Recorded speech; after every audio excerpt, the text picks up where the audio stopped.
Iki anak-anakku. Iya. Aku Puntadewa. Aku Permadi. Aku Bratasena. Putra ingkang sampun kaloka Pandhawa menika.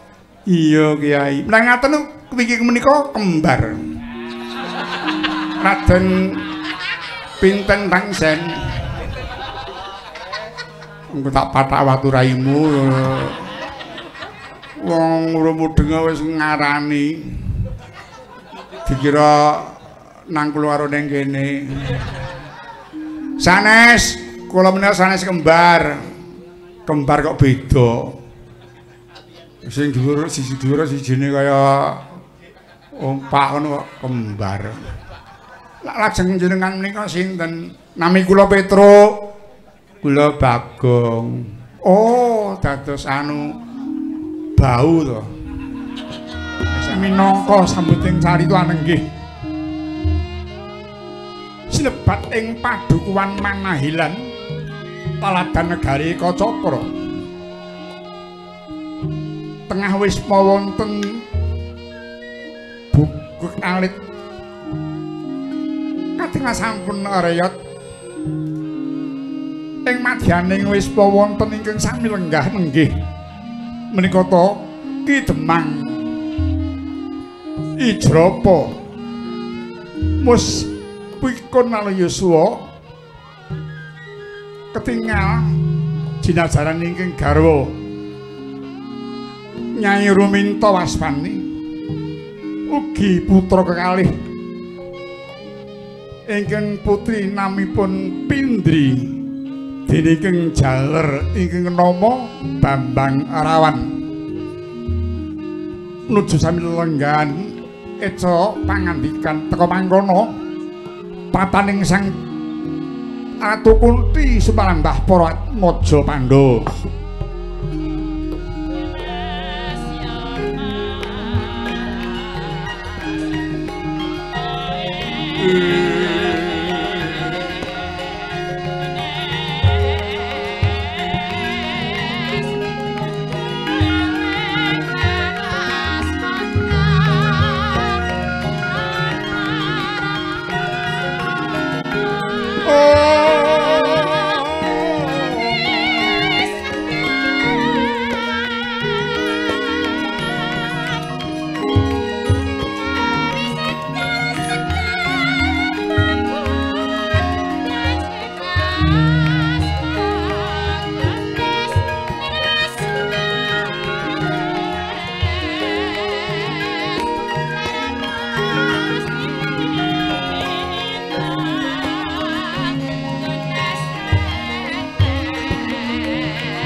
Hatap para apsari tumempon ing Sang Dwija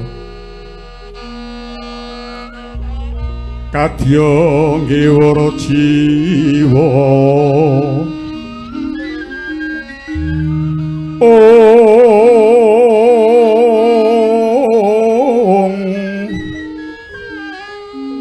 kakasing tias dahat kewraning karyanira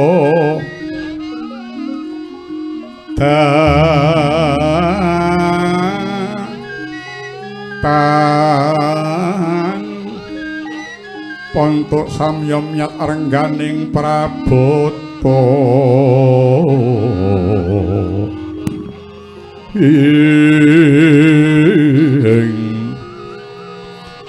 ing kadhep kumapindha pangawening Sang Dwija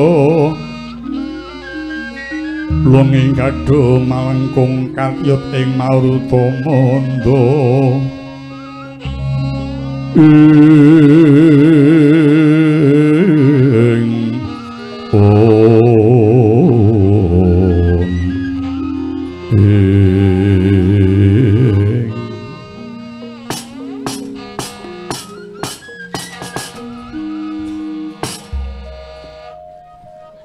kula nuwun Kisana nyuwun pangapunten dene kula dalah yoga kula mlebet ing wisma mriki ingkang tanpa matur langkung rumiyin Kisana. Oh inggih boten dados menapa. Nuwun sewu menika dusun pundi saha sinten sing ngandika asmanipun Kisana? Menika dusun Manahilan. Kula menika Demang mriki nami kula Ijrapa. Demang Ijrapa inggih wingking menika sinten? Menika semah kula naminipun Nyai Ruminto. Gong apa? Tak kira anake. Bae bojone. Lah kok ya si wedok iki roh apa, Dik? Sing lanang kaya pincuk kok. Aja seru-seru. Jodoh ki ora kena dipaidu. Mbok menawa sing wedok mbiyen lagi mendem ditakokke gelem. Nek wis sadar tak kira mesti kaget iki. Hah? Ora limbang kok. Iya. Sing lanang sing wedok gedhe dhuwur. Pawakane teji ya, Nduk. Iya. Mesti sing lanang kerep kalah iki. Ada kaya sing mburu geger ki wedi sing wedok. Saiki nyandini melu. Semono direbut karo kirik, kok kirik uwong nek kirik. Menika semah kula aja do grenengan cangkeme nek omong dikira aku ora krungu apa. Kupingku isih tengen. Bocah kok nek kira-kira ora seneng metu kok aja nyawang bojoku, malah aku samar kowe nyawang bojoku. Ketoke jeluthak kabeh ngono. Tiba nawuan kok keneng banget awake. Iki ambak sak anakku ning bekti nyang aku ngopeni nyang aku. Iki bojo sing ngerti nyang wong lanang. Iya ya. Percaya ini ya deloken ora suwe. Malah diancam. Wingking menika yoga kula naminipun Niken Pindri kalian Bambang Rawan. Inggih. Nuwun sewu. Panjenengan menika sinten lan saking pundi? Kok sajak ketingal payus polatanipun katingal layu-layu kawontenanipun. Inggih Ki Demang Katepangena. Kula menika saking laladan Ngastina Nabi kula pun Kunti. Kok capet-capet kula nate mireng asma Kunti. Nuwun sewu lho menika. Menapa boten klitu bilih menika Sang Dewi Kunti Talibrata garwanipun sawargi Prabu Pandhu. Inggih awon-awon leres kula menika Kunti garwanipun Sunta Pandhu. Aduh Gusti kula, aduh.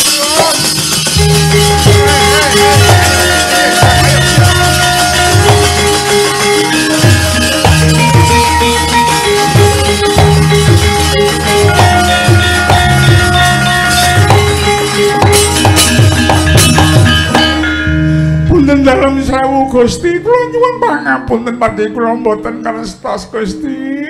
Saestu Gusti, ampun pasang olah dhateng kula sampun nyungrumaosi kula lepat mboten ngertos paduka menika sekar kedatoning Ngastina pramesanipun Garing Ngastina. Sungkem kula Gusti. Inggih kula tampi dawah sami-sami. Ampun basa kula mindak kualat mangke. Ampun basa ngoko kemawon kalian kula basa makul mangke lan nusang jembalik gesang kula. Paduka sesembahan kula Gusti Putri Sakratu Kunti Talibrata. Aduh yung ngimpi apa wae de ya mbokne ketemu kan Prayagung luhur iki sembaning para kawula Ngastina. Inggih Kyai, aduh bejo kemayangan kowe Pindri. Lan kowe anak Kurawan ora nyono ya nyiruminta kalau ketekan wahyu kang eja wantah. Iya Ki Demang, aku Kunti Talibrata saka Praja Ngastina. Ngono nggih. Bejo kemayangan gesang kula Gusti Putri Prangrawa wonten ing sudung kula mriki. Lajeng wingking menika sinten? Iki anak-anakku. Iya. Aku Puntadewa, aku Permadi, aku Bratasena. Putra ingkang sampun kaloka Pandhawa menika. Iya Kyai. Menawi ngaten wingking menika kembar. Raden Pinten Tangsen. Engko tak pathak watu raimu. Wong rumudeng wis ngarani.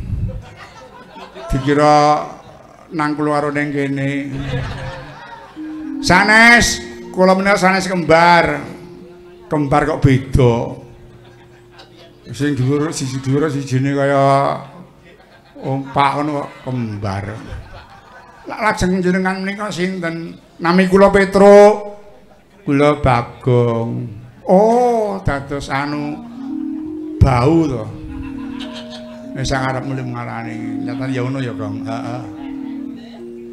Nggih, pun pangaten nggih, Mbah Demang, kula Petro. Nggih, pangaken nggih, Yuruminta kula Bagong. Lho, kok bojoku to? Ora aku. Oh nggih, Kyai Bagong. Ngaten nuwun nggih Kyai Bagong. Padha-padha. Wah, ning ya diyo tenan gitu lho. Wis. Halah, ora nyono mboke karo anake kok padha ayune ya. Lah karepmu, apa tak bojo tak pateni sik ngono. Oh, dosa gedhe kaya ngono. Kula nuwun sewu Gusti Putri kok ngantos rawuh dhateng sudung kula mriki menika mengko wigatos ingkang pundi? Iya, Ki Demang. Aku sayoga kabeh iki lagi padha nindakake lelana brata. Oh, lelana brata. Iya. Nyuwun ngersane Gusti kang nyipta jagat muga sinuwun panduwantuk sawarga langgeng. Oh, inggih. Kula nderek ndongaaken.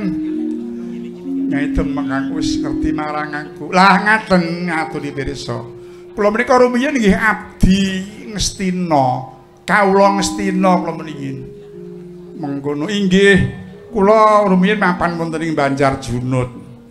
Namung mugi kawuningan kula mboten betahun mriku amargi saking daksyanipun ing nami Dursasana menika. Kaliyan kula sak keluarga kula menika sampun dir-diraken dipeh menika anak ratu. Saestu ngantos ngancam badhe mejahi kula mlayu istri kula dipun mboten pareng. Mengkono nggih nika badhe dipun remeni kalih Dursasana niku. Hati timbangane kula kelangan bojo kula minggat ninggal griya. Lajeng kula kesah saking Ngastina jemujug wong laladan Eka Cakra jemujug ing Manahilan mriki. miturut godhaing para warga Panahilan kajares tumindak kula menika anak rabi kula menika sae lajeng kula dipun angkat dados demang wonten mriki nglurahi tiyang sak Panahilan mriki mengkono ya inggih ning kawuninga Gusti Pitruk kula nilar ngestina mlebet mriki kados malah kecemplung wuwu sababe apa jebul ratunipun kanca kramne malah bengisipun ngungkuli Kurawa. Kok ngono inggih margi ratu mriki menika remen mangsa jalma menungsa. Naminipun Prabu Baka. Ngono inggih ngantos Baka segede meh telas warga Eka Cakra menika Gusti. Lah kula wekdal menika mboten perlu dipun aturaken lajeng Gusti Putri kepareng pendes pundi aku bakal semene sawetara kene sak anakku badhe lenggah wonten mriki iya aduh wah bejo kemayangan monggo dipunagem kemawon monggo griya namung menapa nggih nuwun sewu menapa nggih gurnan wonten miswa ingkang riyat kados ngaten menika payanipun namung payan rapak menika kotangan menika griyanipun kotangan ya Badra kotangan ki nek sing wis ya isor boton dhuwure iki blabak apa gedhek oh ngono iya aku iki kok kotangan kok beda dhuwur pring kok ngisor damen botone ngendi aku ora kuat tuku boto gong dhek iki pengen aja diomongi isih sehat ya kuping isih dikira budhek apa aku ora kuat tuku boto pomo tuku ya tak patake yang raimu oh bae anu ya ketapan aten dilongkas sesira urip kuwi urip karepe ra karepe inggih monggo anu iku badhe nyari wonten mriki sedaya wonten pinten kabeh ana nenem aku lan anakku 5 oh nenem iya kula kinten cekap nek kagem sare nenem piyayi sak cekap Gusti cekap nggih lah kok kene kok ora dijatahi to iya kok mung 6 iki terus sing liyane nyang ndi iki kok anu Mbah mboten 6 ning sedasa Gusti Putri ya ora kelingan oh ning cukupe mung 6 iki Tru mbok kowe nyewa hotel sing apik kono sing bintang 4 apa sing bintang 7 gaglak ora enek kok nyewa hotel iku ya ngenyek kuwi wis ora aku tak tur njaba nang mburu serane nggone. Nggo licak ya, Tru. Lincakne sikile mung kali 3 kok. Tak tur ya gegeblak ngono. Iya sapa enak ya sekolah ketang jering dami. Ya nek isih kowe gelem isih nang nggon sing nggo kandang pitik mburi omah kae isih eneng tak kira. Dadi kon kumpul telek go awake dhewe. Ya nganyalke kok pendhita iki. Wong goleki nepane ya kleri Gusti Putri kok sing apik ora kurang mingkari ambruke kok ya diinepi. Lah ya ta wis doyong mengulo tok dicagak kowe edan apa ora bablas bakale. Ya saanane kiai aku nedha nrimo kepareng nampa marang prapaku sak anakku. Nggih, menawi ngaten anu mbokne wonten menapa mbok kana nggodhog banyu kana digawe wedang apa teh apa kopi apa ora sasan dadak warna-warna aku ora nate ngombe sing kaya ngono cukup aku banyu kendi wae iya aku ya kepengin banyu kendi iya kiai aku ya semono aku banyu bening aku ya banyu to wae oh dados sampun trimah menika iya ha nek kula Coca-Cola kudu Coca-Cola karo susu campur. Wah niku eco niku. Nek aku aku ngombeku jeruk, kencur, jahe, gulane batu. Dadake siji kowe kuwi nyegerke nyawak kowe. Ya tuku dhewe kok. Aba kaya juragan. Ana ya banyu bening ora ana ya golek anggon ngono liyane ngono. Karo omahku sajake ngenyek. Wis ana nyewa hotel ana cepet. Wong sugih kok. Muga Gusti njabahi sugih tenan ya, Kang. Apa mandi pendhita ora tau tapa. Nggih, Pindri, apa rawan ayo iki bendaramu diaturi mlebu ditatangi kae dijerengke dami-dami sing ana mburi kae ya. Inggih, monggo kula dherekaken.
Oh kemayangan ora kaya awake dhewe ya Nyai.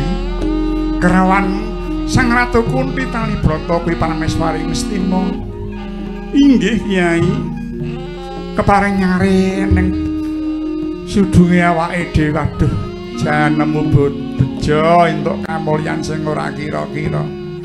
Inggih kula nggih nembe menika semrep Parameswari Ngastina dalah para atmajanipun. Wah anake Kyai bagus-bagus kabeh. Siji ketok gagah perkasa. Iya wong pancen traing luhur kok Nyai. Inggih. Gek piye sing ngopeni Gusti Putri karo putrane arep dicaosi apa? Lah badhe dipun sugata menapa? Lah eneng apa? Enten apa to Kyai? Namung kanten diwul sadangan kalian sekul wadang ing kala wingi kangge pancenan awake dhewe mriki lho Kyai. Liyane ora enek. Mboten wonten anu sayur apa. Namung orang kelor kuwi malah apik kuwi. Kuwi malah sehat kuwi. Kalian bayam Jepang sapangilanipun. Kula damel sayur bening isih nggih namung kanton kinten-kinten cekap tigang tiyang. Nang sampun mambu kok Kyai. Mbok kono blanja kono. Blanja ki duwite saka ngendi wong ora kae blanja kok. Sajak kaya sugi-sugi ya kok blanja wonten perintah ora nonton kahanan. Wingi kae entek sing tak blanja bubuhan rong tarep wingi apa. Sampun kalis kaya akeh-akeh bubuhane iki. Cukup dienggo mam 3 dina matur nuwun. Mbok ana golek serempetan-serempetan sik kana. Nyilih nggone sapa aja ngisi-isini to sing rada prawira. Kula nggih seneng pripurane sing nggo mrira niku napa? Kok golek serempetan kok sing nyaur kapan? Saka ngendi le nggo nyaur? Lah ya kuwi to. Apa aku kelakon barang? Lah nggih. Niki dereng sanggeman sampean kalih Prabu Baka lho Kyai. Niki pun dawuh urak sampean. Pripun Kyai? Kyai. kepalaku petung awake dhewe niki. Wis ora duwe apa-apa kudu pasok beras agrobak kalih menungso siji niku pripun niki. Lah iya aku yo nganti judeg pikiran. Engko sapa aku dhewe sing mangkat krana ben dipangan karo Prabu Baka. Perkara beras ora usah dikek ora iso nempur nanti dhuwit. Aku tak ikhlaske nyawaku tak nggo ngayomi anak-anak lan bojoku. Ampun sampeyan, ampun sampeyan. Sampeyan niku wong lanang tanggung jawabe luwih gedhe. Timbang sampe sing mangkat luwung kula mawon sing mangkat. Kula kajenge dipangan dening Prabu Baka. Wah. Kepenan Prabu Baka. Mangan kaya ngono apa ora endah saya. Ora sak kowe aku wae.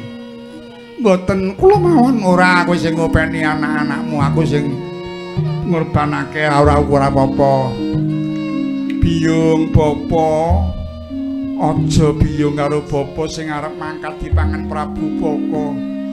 Anakmu Pindring saguh dadi bebanten bapa, aku karep ben dipangan Prabu Baka.